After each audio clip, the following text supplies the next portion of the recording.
Welcome to my channel. If you're new here, I am Serena and I cover media, digital, and political literacy in an educational but also informal way on my longer streams. This series that you're about to watch is primarily recorded in a conversational, informal way for younger people who are perhaps studying media and politics, perhaps younger minds that want to cultivate critical thinking. And it's ready for people who are perhaps more curious than most about the way the media works. And how to read between the lines. I really hope you enjoy this series.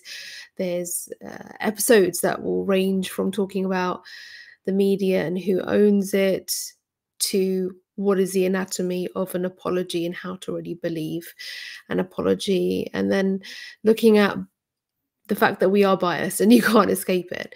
So I really hope you enjoy it. If you haven't already, please do subscribe and like, and I would see you in the comments. I cannot wait to see you in the comments. So please do engage and enjoy the episode. Welcome to this podcast, which is primarily for young people to improve your media literacy. Now, if you are interested in my main content, my streams about media and political commentary, then you're most welcome here. But I'm going to keep things really simple, really brief, and not get into the weeds too much, only because when we do get into the weeds, we tend to lose people. And as somebody who's been in education, but mainly the media and communications profession for over 20 years now, I feel, and I agree with many, that media literacy and critical thinking is absolutely the main ingredient. It should be the main ingredient in the education of our young people, but it's not. It might be woven into subjects by practitioners, by teachers, and that's fantastic. But I would say we're still not seeing a subject dedicated, a compulsory subject dedicated to this. And so my hope is that with this long form content that I'm going to try and make as digestible as possible, that we can begin to see more content, educational content for younger ears and eyes to consume and to hopefully help them to cultivate, to build, to establish media literacy and critical thinking skills. I'm going to do, this is an intro episode, so I'm going to do a bit of an introduction, a bit of a backstory, some examples about why it's important to be much more woke, aware. And then I'll get into more themes and topics and subjects. For instance, in this episode, I will do an introduction and then I'll cover a little bit about who owns media. And as we go on with the episodes, what I want to do is I want to make them topical so that they feel relevant, and also so that you can actually sort of make sense of it with an empirical example, an example taking place right now, something right now that you're seeing headlines about rather than historical references. So let's start then with an introduction. So welcome. I'm going to talk to you as if I'm talking to my teenagers, a bit of a young teenager. So let's think about my nieces, for instance, who are sort of in their A-level, nearly off to uni stage, and maybe a little bit younger. So we're looking at the kind of 13, 14 plus to 18, 19 kind of range. So your experience of the media will probably be the kind of any free newspapers that you see around the place. Now I'm going to be sort of assuming quite a bit, but free newspapers that you see around the place, any sort of hot takes by people like me or unlike me on TikTok or Snap, on YouTube, any newspapers or magazines, publications that you actually might buy or invest in because you're into that. You might have some publications lying around the place at home. Perhaps your family or those who care for you buy them and leave them about the place. You might see a lot of tabloid press. A tabloid is a sort of like more, it's like a smaller rather than, so we used to have broadsheet newspapers which would sort of be separate to the tabloid press. So with tabloid press, it's very like the headlines are very clickbaity, whereas with a broadsheet newspaper, it's probably, well, it's supposed to be much more factual, less clickbaity, more long form.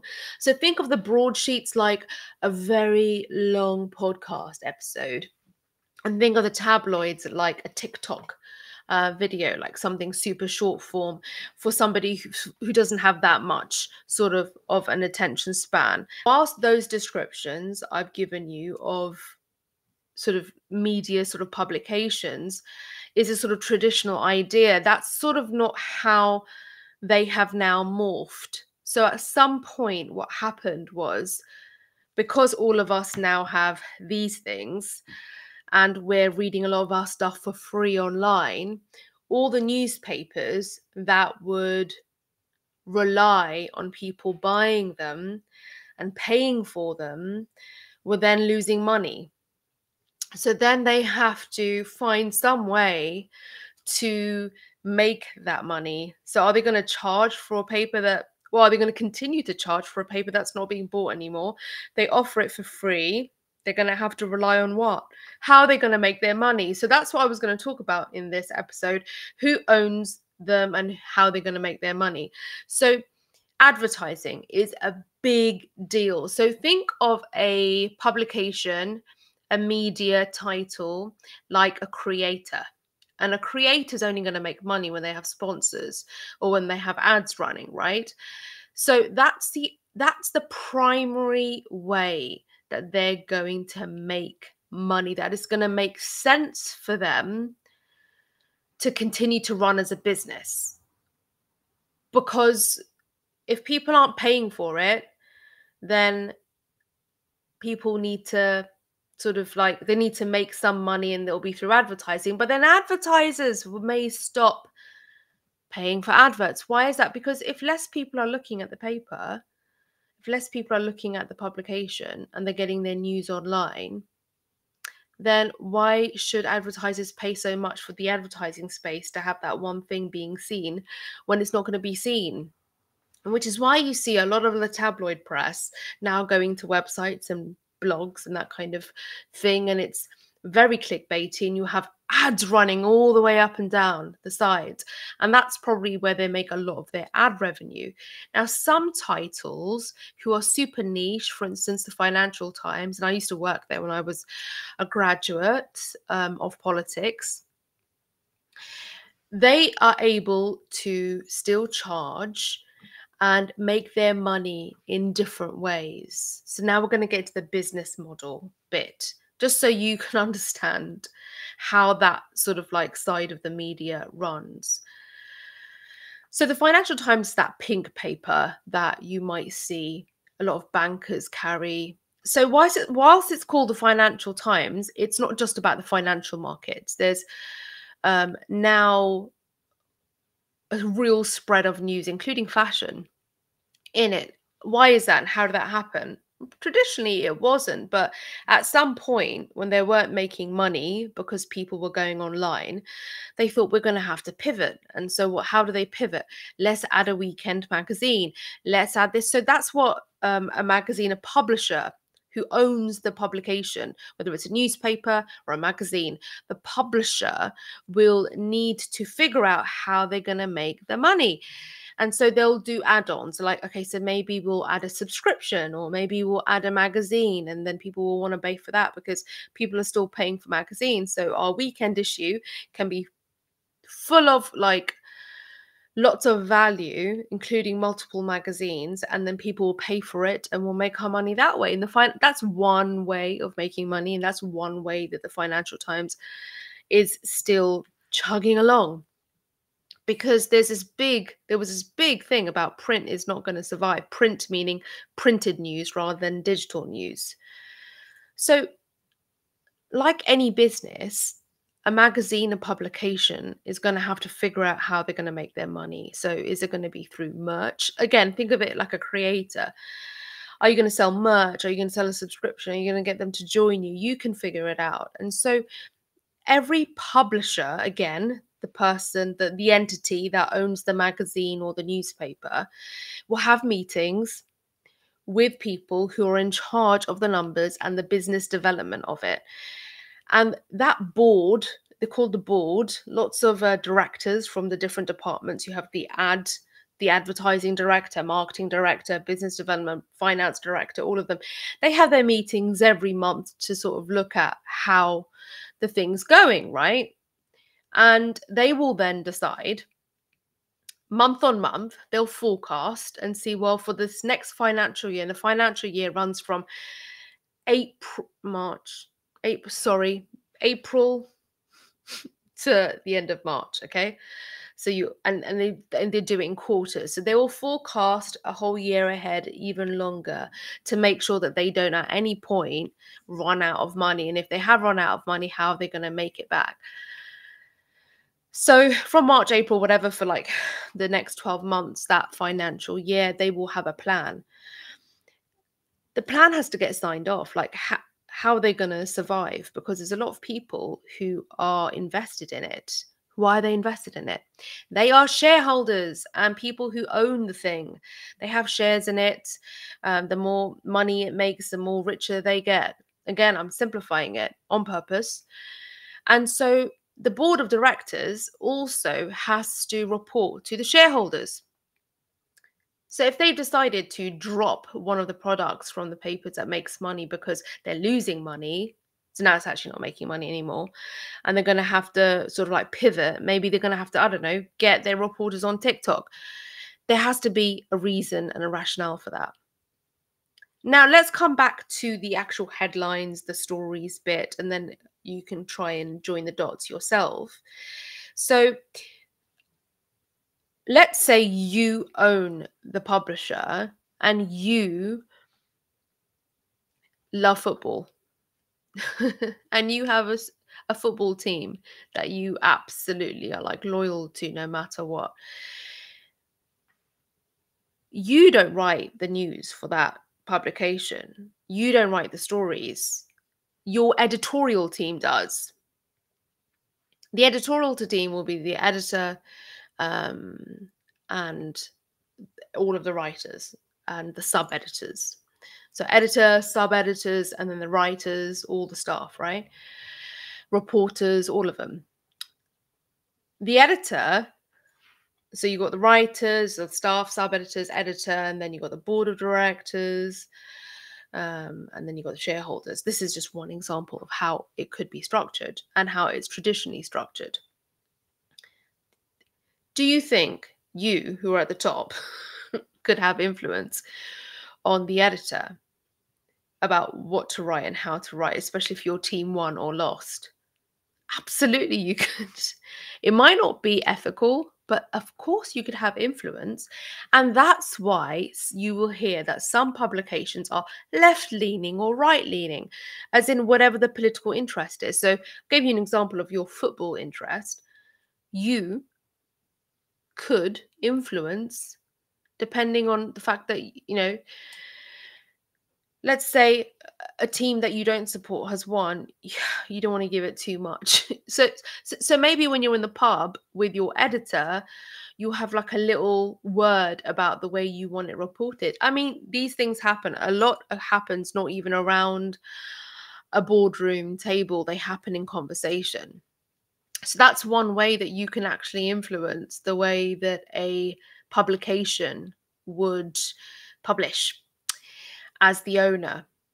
And that's why it's really important for us to, when we consume media, we're not just thinking about the bias in the reporting, as in the bias is everyone has bias. You do, I do. That's how we see the world and what our belief system is. So you have a bias towards your football team, um, and I don't like football. Sorry, I'm not into it that much, and so that's my bias, right? So there's going to be a bias that the reporter has. So you've got to try and weed that out when you're reading a story or hearing a story, hearing somebody report on it. I have a bias as a content creator. I want people to tune into my content. So you've got to look at what my agenda is as well.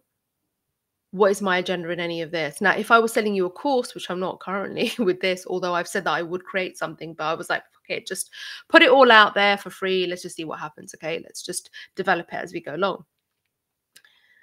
So you got to look at what my bias is. So there's that. You got to look at the bias of the reporter, the person delivering the news to you, speaking it, writing it, how it's edited, who's the editor, in charge right now, the editor in chief. Because editors of publications also have a reputation. They will want a reporter.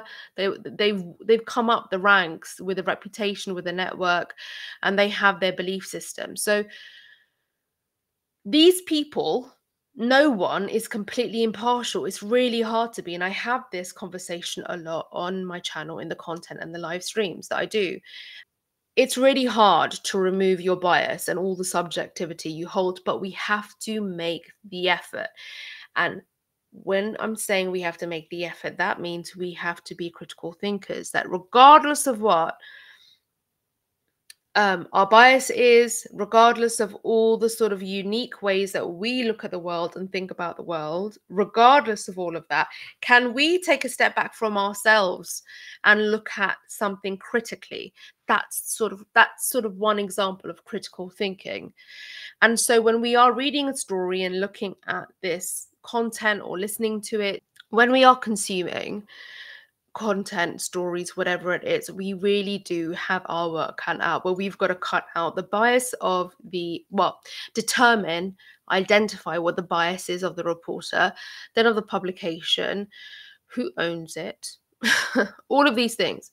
So in order for us to really appreciate the perspective of the writer, they might be saying this is an opinion piece rather than a journalist who is reporting the facts. You do have to do a little bit of work yourself. You can't just be happy to be spoon-fed. That's the opposite of media literacy. That's exactly what we don't want. We don't just want to be okay with being spoon-fed without being able to verify where this content has come from and why it's coming to us. There's a whole other dimension to this as well. Now that we're in this sort of realm of digital content and news, there's the algorithm and the role of AI and how we and our data are being used in order for us to be targeted with more of the same stuff that they or whoever want us to consume. Because remember, we are their audience, we are their clients, we are their customers, and they want to come to us.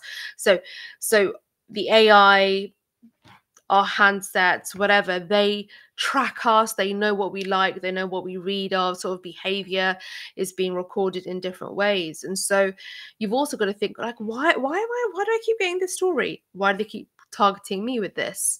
Am I being put into a demographic?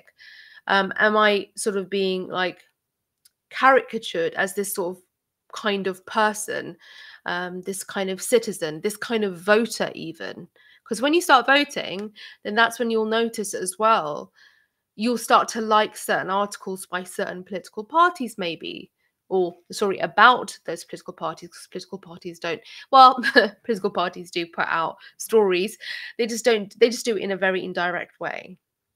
Of course, they put out their own campaign material, but the way that they speak to journalists and publications is also got its own sort of uniqueness. And I will cover that as well when we look at sort of politics and the media and how it works together. There is so much that I want to say and share about this, and that's why I think it's going to be best for me to do in this format. I will welcome your feedback. Please do share your feedback with me, and that way this podcast can only get better. I want to make it digestible. Let's keep it at 20 minutes around and under. Simplify it, share it with others who you feel could benefit from this kind of content. We are in an era and we are in an age where it is so, so vital that we encourage the younger, impressionable minds in our families and in our circles to develop critical thinking skills, to be able to have challenging conversations and not get offended or reactive, even more important, reactive, and to know how media, AI, tech, how all of it is intersecting and how politics is going to be impacted by it. So welcome once again, and thank you for watching and listening. I will do my best to make this content as valuable and useful, because it's got to have some utility. So please do come back to me in the comments. I'm very happy that you've listened and you've heard, and I'll be back with another episode super soon.